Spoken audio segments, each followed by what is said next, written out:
Welcome to Snippets of Wisdom with your host, Dr. Mike Corral and Dr. Michael J. Murphy. Snippets of Wisdom is the boomer's gift to the next generation and to the world at large. Dr. Michael J. Murphy and Coach Dr. Mike Corral are experienced psychotherapists, writers, and healers who find the greatest satisfaction in sharing the benefits of a lifetime of struggle and learning. Coach Mike has spent decades spreading deep wisdom and supporting youth through the juvenile justice system. Dr. Michael has directed mental health services at many correctional centers and testified in countless trials as an expert in sex-related issues and mental illness. And he was one of the 500,000 humans at Woodstock. So now, please welcome the hosts of Snippets of Wisdom.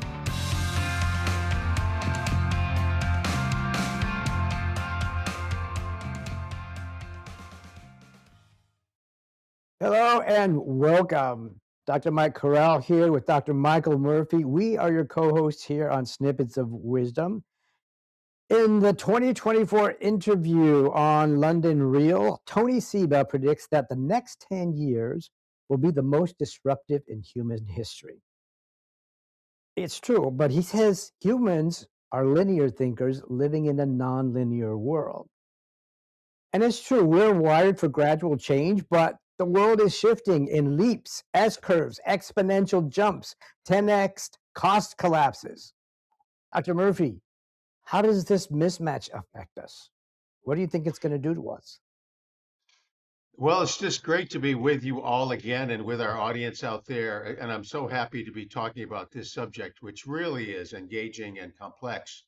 I mean, the foundation of it is that it appears to be the case that with the advent of AI and changes in the access of humanity to virtually boundless energy, that we will have what appears to be an age of abundance with regard to material objects and such. And so we're going to be confronted with a change in how we manage ourselves as human beings on this planet. It's really going to be a time of transformation that we have thought about and anticipated, we boomers, for decades and decades. You know, we can remember, and we've talked before about the old New York World's Fair in, like, I think it was 1965, when we anticipated, you know, this beautiful, wondrous future with flying cars and boundless energy and space exploration and, you know, lots of cooperation and peace on the planet. And since that time, well, we've had our share of struggles, as we can see from the news every day, with you know, all of the conflicts on the planet, environmental issues, and just the struggle to survive. You know, one of the things that I think is critical is how humanity's need for safety will interact with these transformative processes that are happening. The fundamental one being, as we talked about, the age of abundance. You know, when we finally get what we seek, and that is the opportunity to live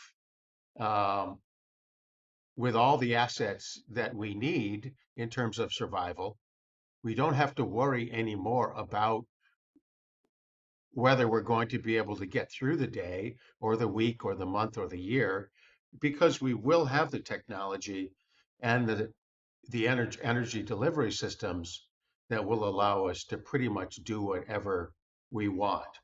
So that raises another whole series of questions that I know you've been thinking about as well, and both of us have been over the course of our lifetimes. So we're really looking forward to talking about that in depth today. Yeah, I you know, it seems like the world is moving faster than we can keep up with. You know, our nervous system can only integrate so much. And what happens, I think, is we default to fear, you know, remembering the good old days, or even denying that it's even possible, you know, for something like this to happen. But what I think everybody out there, all of our listeners need to hear is that these are going to be some welcome disruptions that we can actually, you know, take a sigh of relief. You know, these are not random things. We can prepare with some calm, with some positive expectation. These are patterned changes that he's talking about. They're predictable, correct? Don't they follow what he calls it an S curve of disruption. Right. One of the things that the people have talked about in the past, sort of in a sense of with a sense of irony, is that be careful what you wish for. You might just get it. And Right. and in these days, it appears that humanity might just have the opportunity with AI and boundless energy to actually get what we want in terms of um, our ability to survive and basically have the rudiments of um, you know the opportunity to not have to work endlessly and with great sacrifice to survive.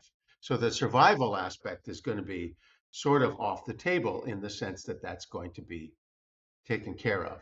And so it's just really, really a very interesting opportunity for us then to be faced with um, how do we achieve a sense of purpose and a sense of engagement in our daily lives if we're not faced with this survival issue every day.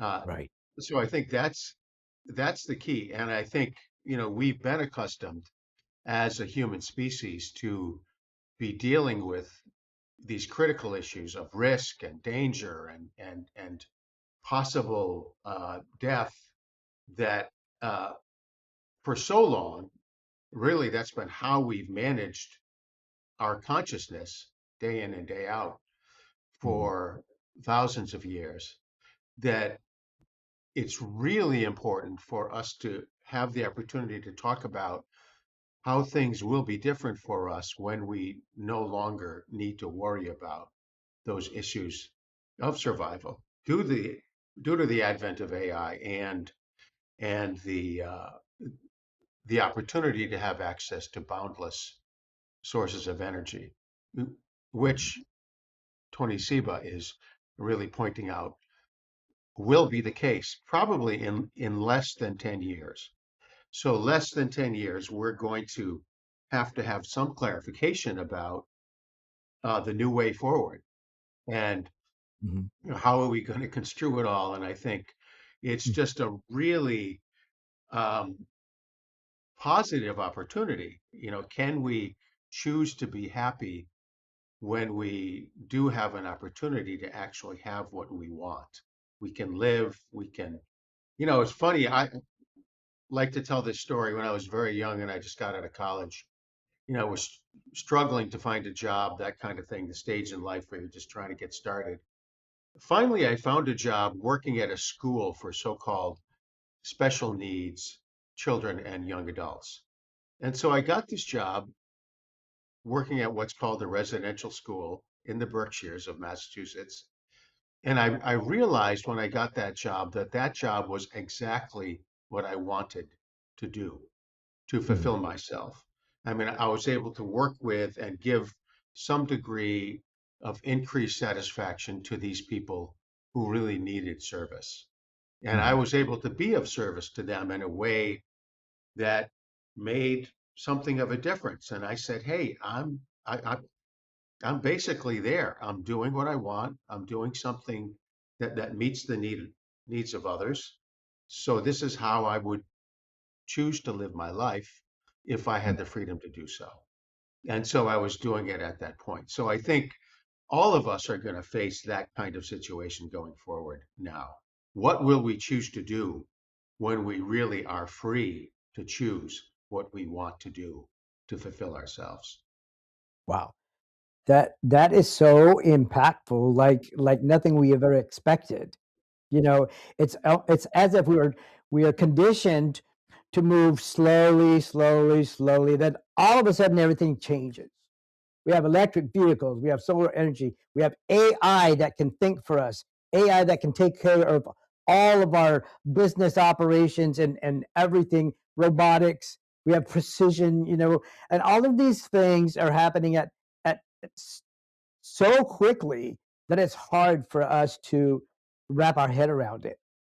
so to speak. And it's almost as if our collective identity is geared towards dealing with scarcity, slow pacing, waiting for approval, and things like that.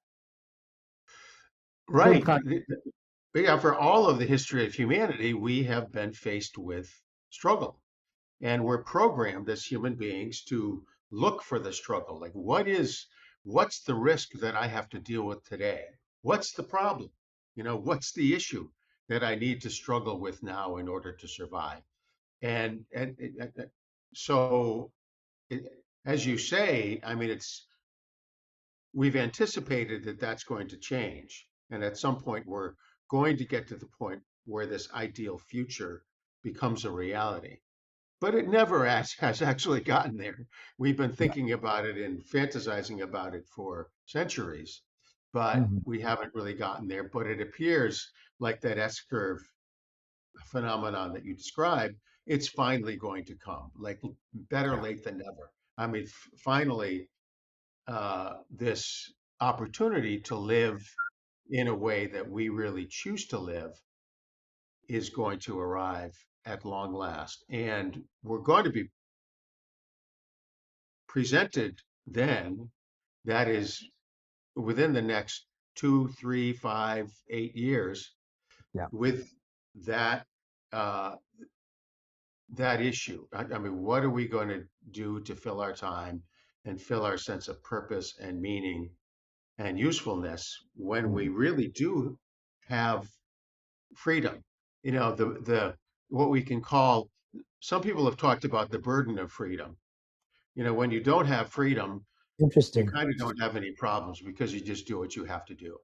But Yeah. now, I mean, we are, as a species, coming to the point where we actually do have to engage and deal with this apparent uh, burden of freedom and freedom of choice that we will have within a very short period of time. And I think that's, can we as human beings choose to be happy when we have the chance to be happy? That's sort of the Mhm. big question. It's Yeah. not in the, so I come from an Irish background, and really it's not the sort of the historical intention of the Irish people to expect the best. We're worried about survival. For centuries, we've had to sort of deal with the problems uh, of safety. And I think now, um, all over the world, we're faced with this whole new challenge. Mhm. It's interesting because you say that you describe the Irish culture that is so typical of a lot of other cultures where they feel the need to just hunker down and work through it. You know, hunker down, accept the difficulty as it is, work through it, and just do the best you can with what you have. Um, and that's not with 100% anticipation of a good outcome. It's expecting, to at least get something for your labor and effort, but there is a lot of identity work there that needs to take place for such a big change to happen.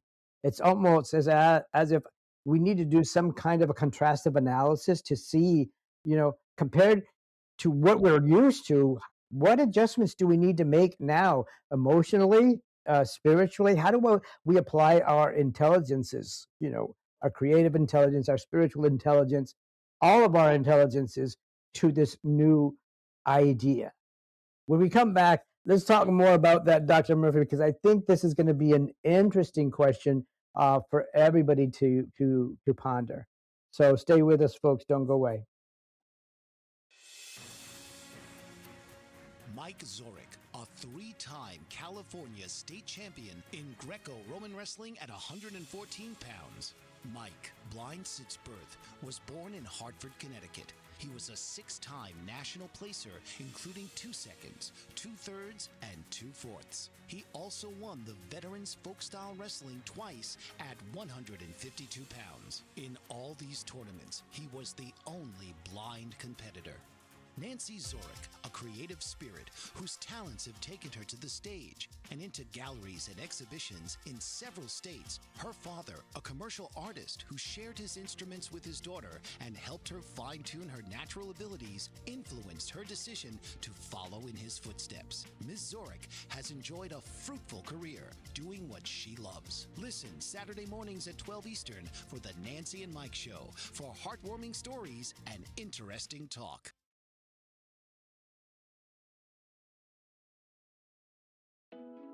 Are you struggling to care for elderly parents or a spouse? Do you wonder if being a caregiver is making you sick?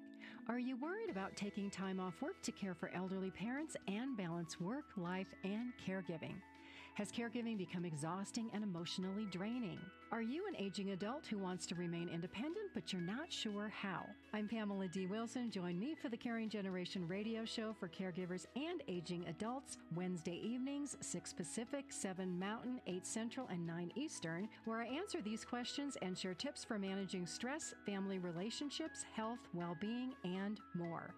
Podcasts and transcripts of The Caring Generation are on my website, PamelaDWilson.com, plus my caregiving library, online caregiver support programs, and programs for corporations interested in supporting working caregivers. Help, hope, and support for caregivers is here on The Caring Generation and PamelaDWilson.com.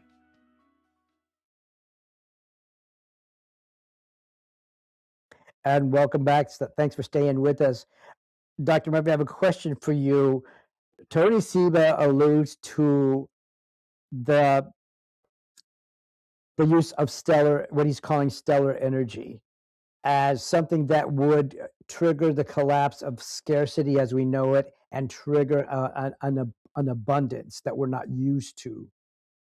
Let's start with the energy part of it. What is he arguing about that? My understanding is that what is going to happen, and this is going to happen soon, we're not talking, it's not indefinite future, it's going to be within a few years, that as a result of AI's interaction with the means of production of energy, solar energy in particular, we will be able to have incremental increases in the efficiency of access to solar energy sources. So virtually infinite energy, which can power the new robots that are being developed now that can do the manual labor that has, over the course of all history, been done by human beings at great expense.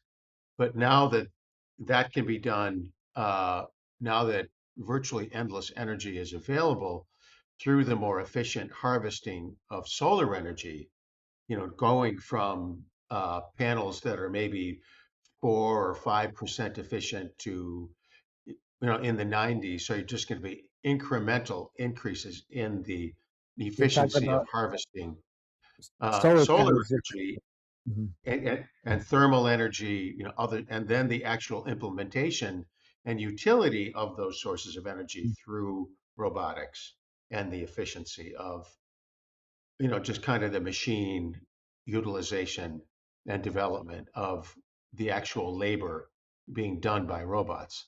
So the combination of those things is going to result in this uh, mercurial increase in the availability of energy and the implementation of energy. So that's the reality of it. We are going to be able to harvest that and get what we want in terms of energy for virtually nothing within Mhm. the near term. So, you know, people have talked about the downside of this too, or the anxiety about it, because we can always find a reason to worry about things, right? so, We're good at so that.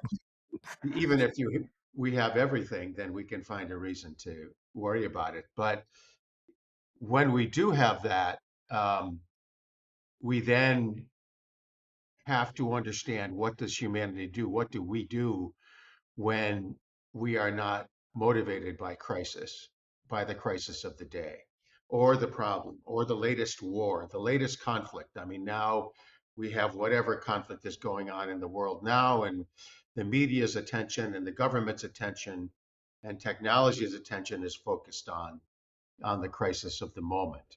And so when that is no longer necessary, when we're not fighting over resources anymore, we all have what we need in order to survive, then what do we do? And that is the fundamental question. And I think we then have the opportunity and the obligation to have a conversation. Mhm. That hard conversation about what is the meaning of life? Right. Why are we here? Why are we on the planet? What am I as a human being? What is my purpose as a human being? What should I do with the time that I have on this day, in this week, in this year, in this lifetime? So I think those are the fundamental issues that we're going to need to face. I mean, fundamentally, they're philosophical issues, they're values-based issues Mhm. that all of us need to face. And, you know, can we dare, do we dare to be optimistic about the future and think about what is possible in a positive way and be optimistic about what's coming for us? Yep. That's the whole thing. Like, do we dare to be happy?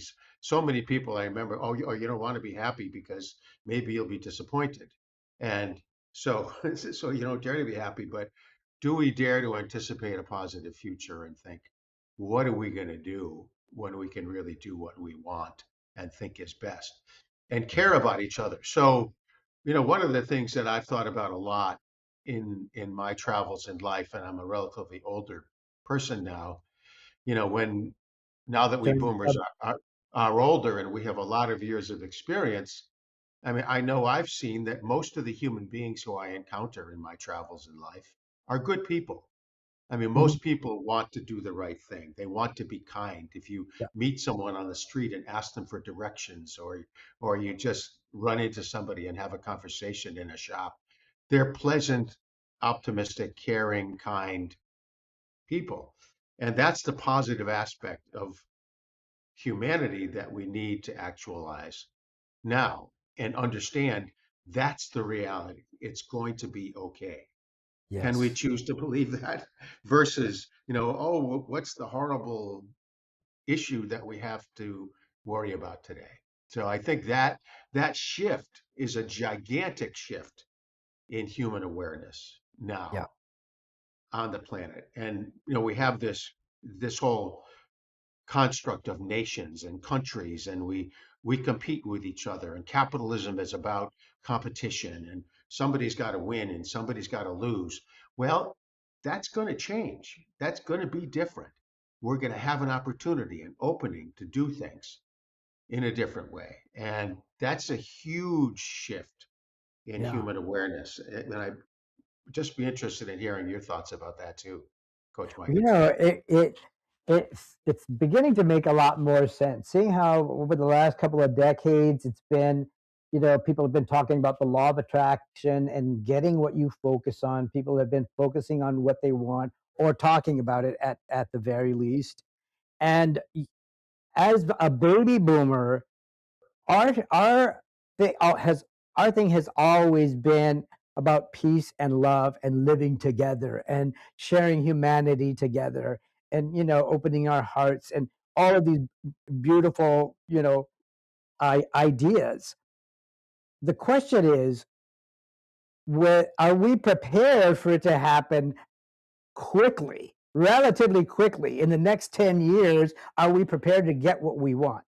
So it's nice to imagine what you want with all of the detail and focus on it, but are we prepared for a rapid timeline? Are we, emotionally, intellectually, and spiritually prepared for it to happen this soon?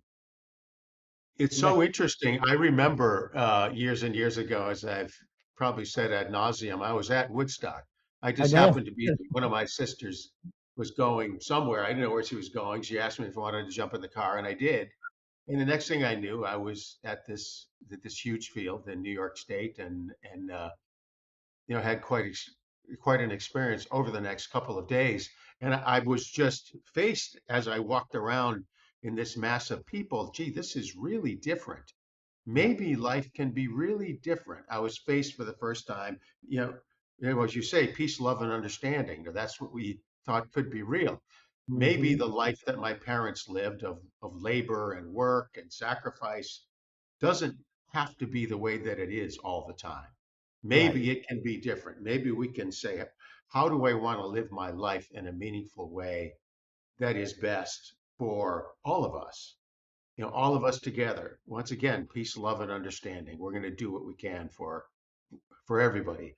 If you have a sandwich, you share half the sandwich with somebody else, just Yeah. because you want to, and you don't need the whole thing. So the sharing part is about to happen. The universe is being generous with us, we think, in these coming years with uh, the beneficence of energy, creating the possibility for us to do pretty much whatever we want, and then to figure out what we want to do with the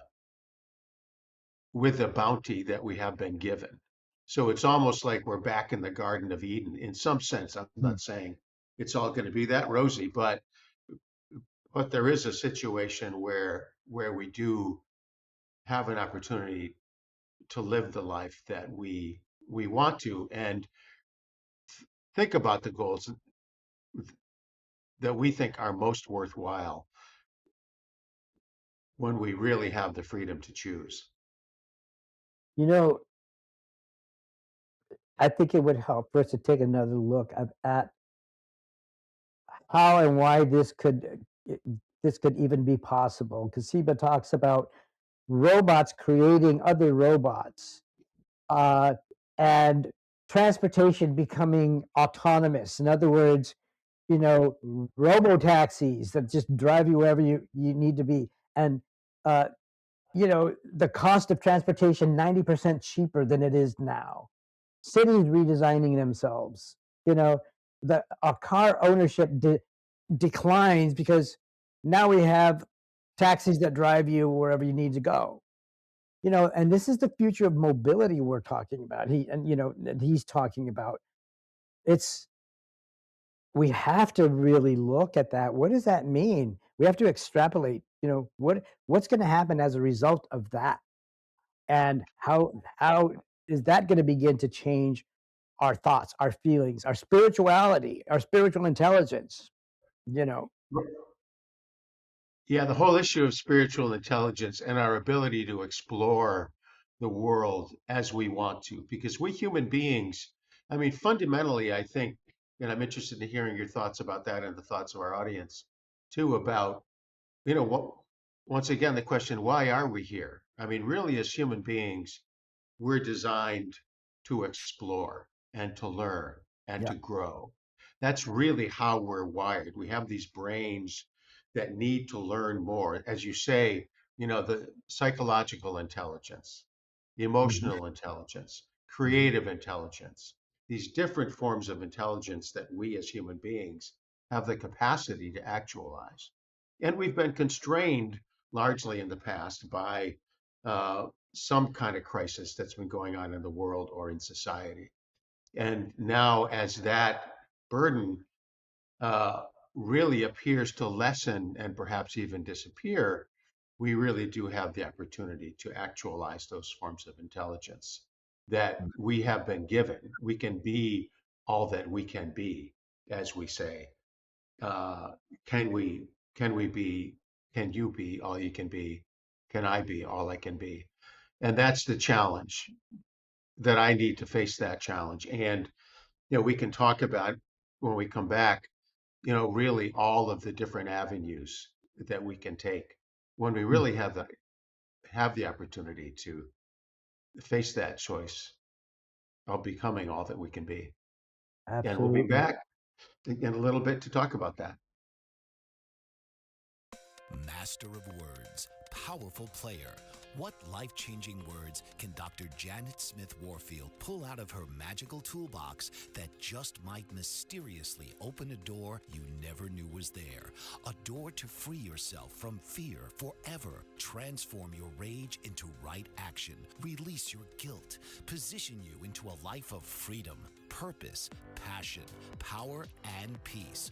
All quite suddenly, unexpectedly, and almost miraculously, with no effort on your part. Join Dr. Janet on Dancing with Words Dancing with Wisdom, as she and her guests show you how words map our experiences, immersing you in a sound bath that relaxes your muscles, opens your mind, and supports you in co-creating your extraordinary life.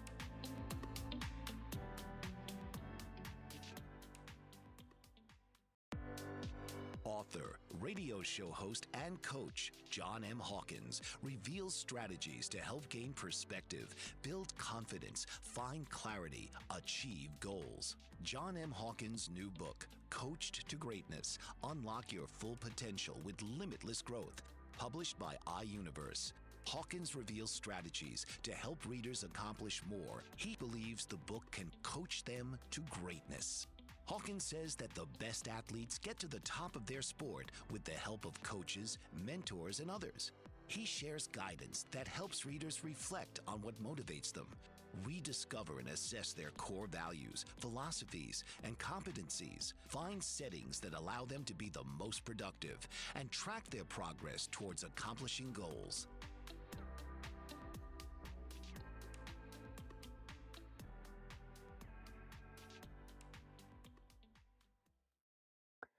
So, Dr. Murphy, with this whole new proposal of abundance and uh, everything being accessible, everything that we need being accessible, and we're no longer going to have to worry about, where things are going to be coming from, or the authority to do such certain things.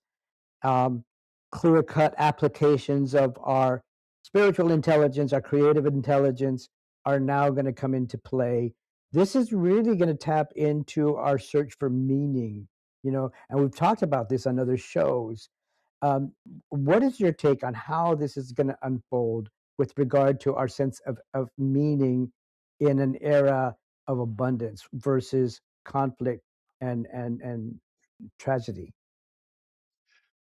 In the past, we've talked about Viktor Frankl's great book, Man's Search for Meaning, when Hmm. he was confronted during World War II and the horrors of the final solution to lose members of his family. I mean, to be confined in a concentration camp where he was faced with hard labor for years, imminent death, just really tragic, negative situations, and yet he determined that he was going to make a conscious decision about the meaning of his life, and that he would live each day as positively as he could, as he Hmm. could, even when faced with these terribly challenging circumstances. That he chose to be free. That man's search for meaning is woman's search for meaning. Humanity's search for meaning is really something that is a freedom we can claim, even in the most negative circumstances. So, how do we apply that, though, when we face a circumstance where we are free, when it's Right. not a matter of compensating for a horrible situation or a really negative and challenging and painful situation, but one in which we find ourselves with an opportunity to define our reality as we choose to? We've talked about the issue of psychological projection. We really create our reality through projection oftentimes. When We you do. ask someone, how do you feel about this? And what do you think about that? I mean, people come up with how they choose to understand reality and what they project into a situation. Is it an attitude of possibility and positive anticipation and warmth and engagement and charity, or is it an attitude of fear and anxiety and conflict? And so that's the dichotomy that we face. And I think we are really going to be faced with needing to make that choice in the most responsible way go, going forward. And I think it's really a wonderful opportunity that we need to accept the responsibility of being positive. as as as Mhm. odd as that's, I mean, can you, when we have what we want and need, how will we handle that? And one of the underlying issues, I think, is when technology and the superabundance of energy gives us this kind of freedom of opportunity, um, will we be able to accept that in a positive way and find discover a sense of purpose that really is the opportunity for us all to cooperate with each other and to come up with a plan for the distribution of resources that Mhm. works for us. Yeah. So that's the big one. So even now we're sort of with the re-advent, people are talking about socialism more, communism, Mhm. uh, deficits of capitalism, that sort of how do we choose to distribute resources in a way that really works for all of us. Yeah. And that opportunity is really coming now. It's really going to be there right in Yeah. front of us. And we're going to have to decide, I mean, how do we create a power structure of some kind Yeah. that's different from the ones that we've had in the past, that really works to create a structure in which we distribute the resources of this beautiful planet and this universe in a way that respects the planet and the universe and also is just and fair with regard to the whole population of Yeah. humanity. You know, when you think about Maslow's hierarchy of needs and Dr. Claire Graves' biodynamics values levels, it's seeing how survival is no longer going to be the primary driver, and humans are now going to be shifting towards meaning and contribution, creativity, and relational depth. It looks like an acceleration of the evolution of our values. In other words, according to Maslow, the basic human needs are survival and procreation. And then as you look at his hierarchy, it leads towards meaning and divine identification, identifying with our highest self. And as Dr. Claire Graves talks about, those same basic needs create our values. At the very basic level, it's survival, procreation, and as we grow and evolve as a human race, our values become more aligned with having purpose and meaning as you move up the hierarchy. So with all of these changes that Seba's talking about at the rate that he's describing them, it's almost as if we're going to be accelerated, into higher levels of higher values levels and higher levels of purpose, more like our highest self. You know, it's interesting that you talk about that, in that Tony Seba talked about how humanity for thousands of years has been deeply involved in the means of production. I mean, we needed to have lots of children because we had to produce huge amounts of food and farming, and the whole labor aspect of survival was very, as they say, labor intensive. We needed lots of labor, and most of us were engaged in that labor, whether we're painting houses or doing farming or constructing buildings, working in factories, whatever needed to be done. There was a big need for labor, and that's what's being changed now. That's going Yeah, to be done by technology. So yeah, so you use the word creativity. So it just creates that opportunity for creativity. So we're going to be called upon not to be involved in the means of production and labor for many hours every day, but rather to be confronted with the opportunity to express our most creative aspects every yeah, day. So it's yeah, when you're obliged to live a creative life, well, that's a pretty big challenge. It's a positive challenge for humanity, but absolutely. it's a big challenge. Big. It's not easy to be the most creative person you can be when you're No, it faced with, isn't. yeah, what can you do? What can you generate, when you have the opportunity to generate whatever you feel The is other best. big questions, not only that, what is our palette? What are we working with? And what is our canvas, or what is our stage? Where are we going to, project our creativity? Are we going to project it onto something that we need, or are we going to project it onto ourselves as other humans? How is that going to work? What is our stage going to look like? Our canvas for all of this creativity.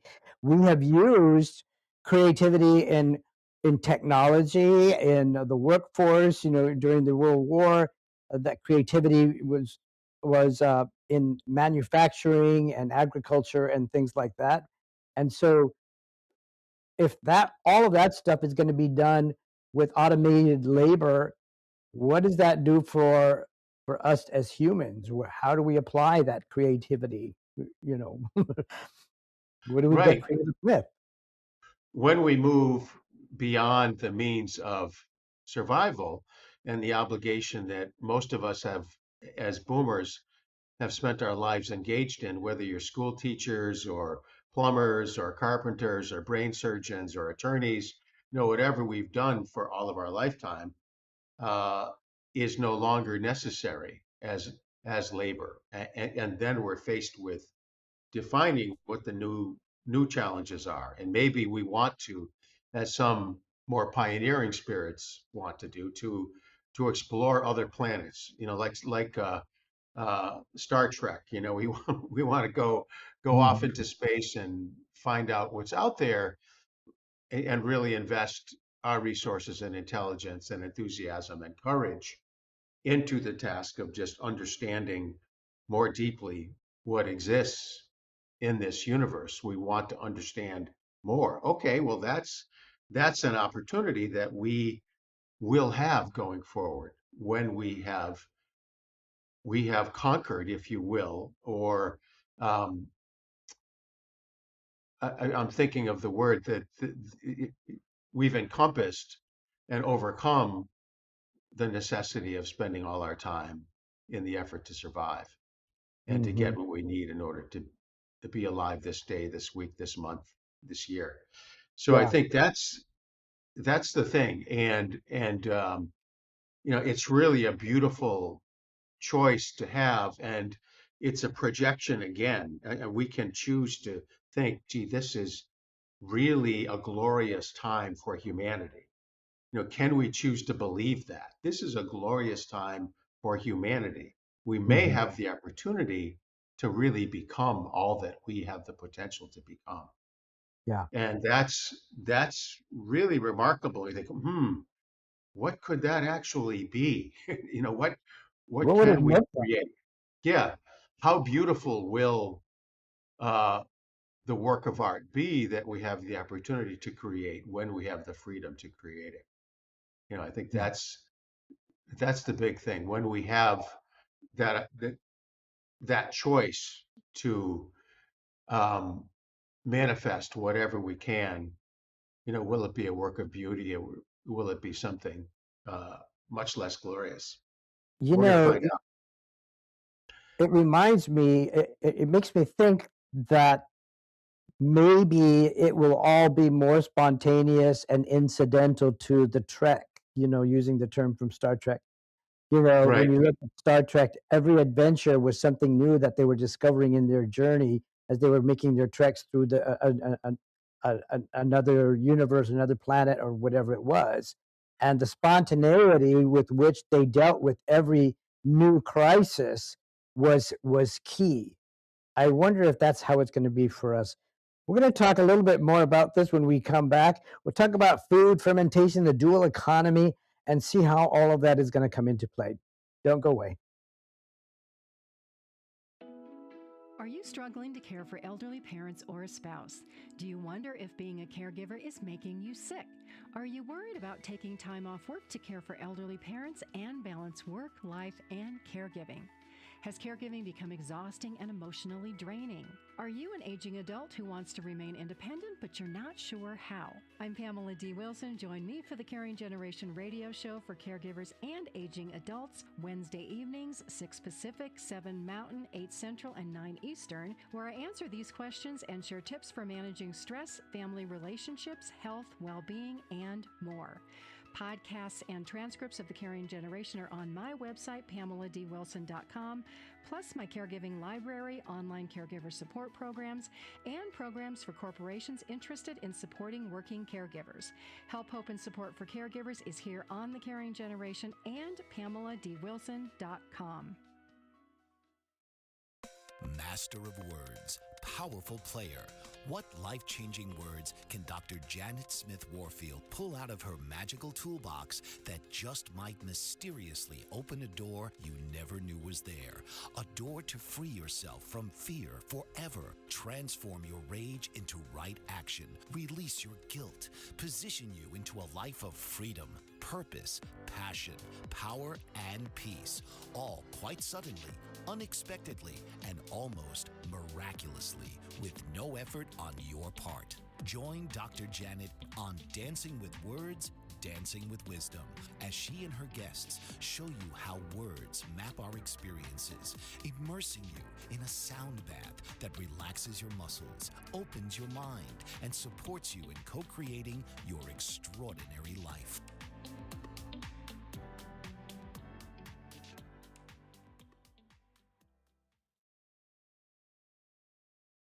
Welcome back. So, Tony Seba predicts that precision fermentation, essentially brewing proteins, is the way that we will enhance food production.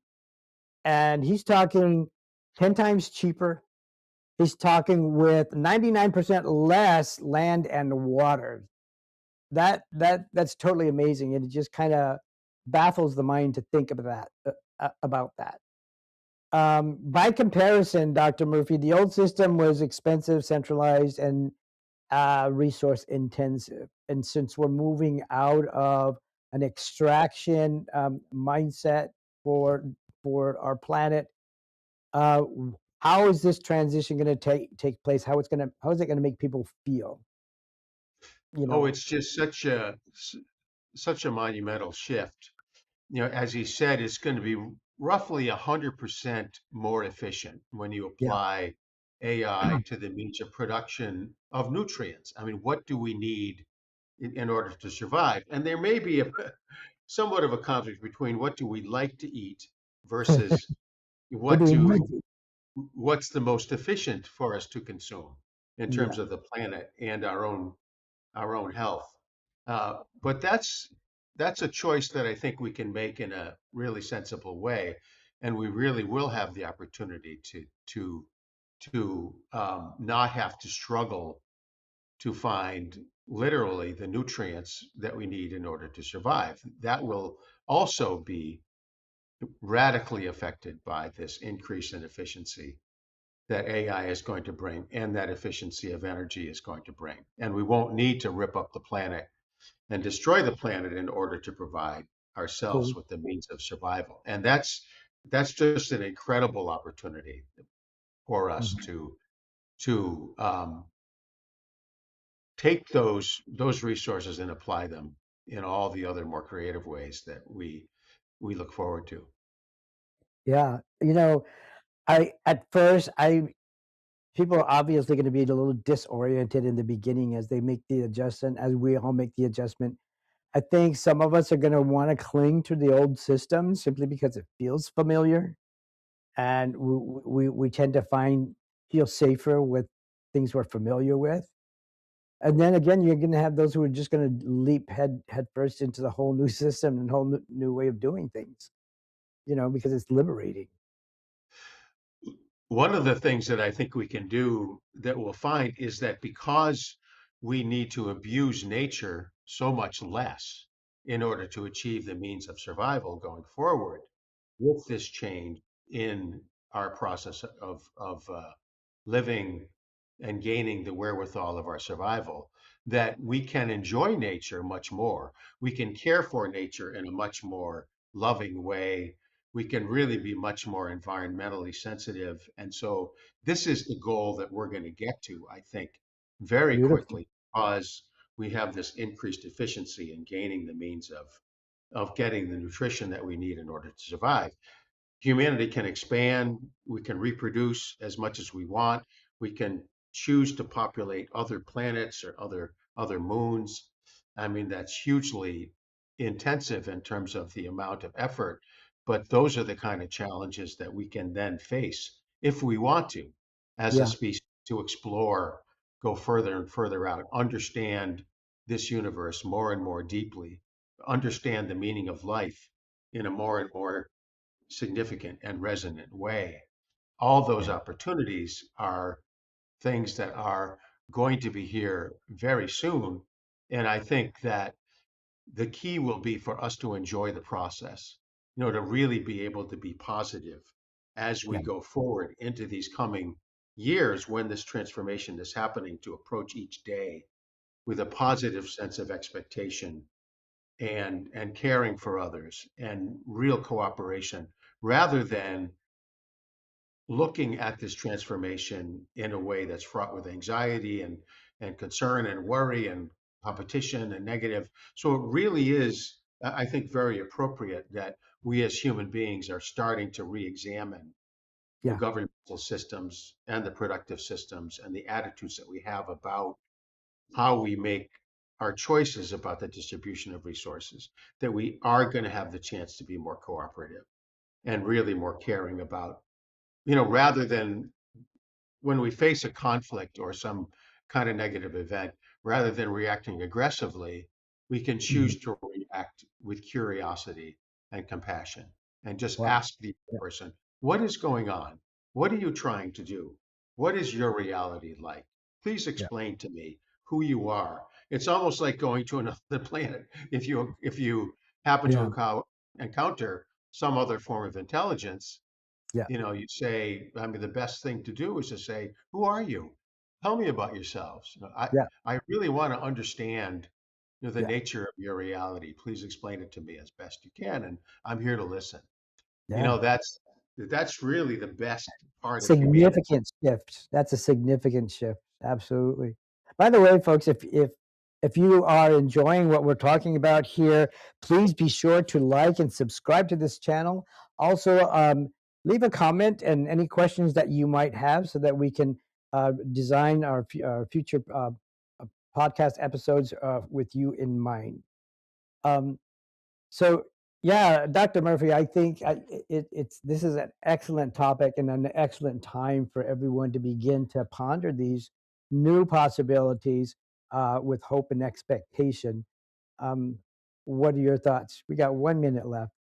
Yeah, as you say, just having the courage to be hopeful, the courage to be positive, the courage to choose to believe that the future is going to be brighter than the past, Yeah, and that humanity can learn. We as individual human beings, each one of us working with ourselves, we can choose to be the best we can be, the most compassionate and kind and curious forms of living beings that we can possibly be. And thank you so much for participating in this great conversation thank today, you. Mike. Great conversation. Thank you, folks. Come back and see us. We'll see you next week.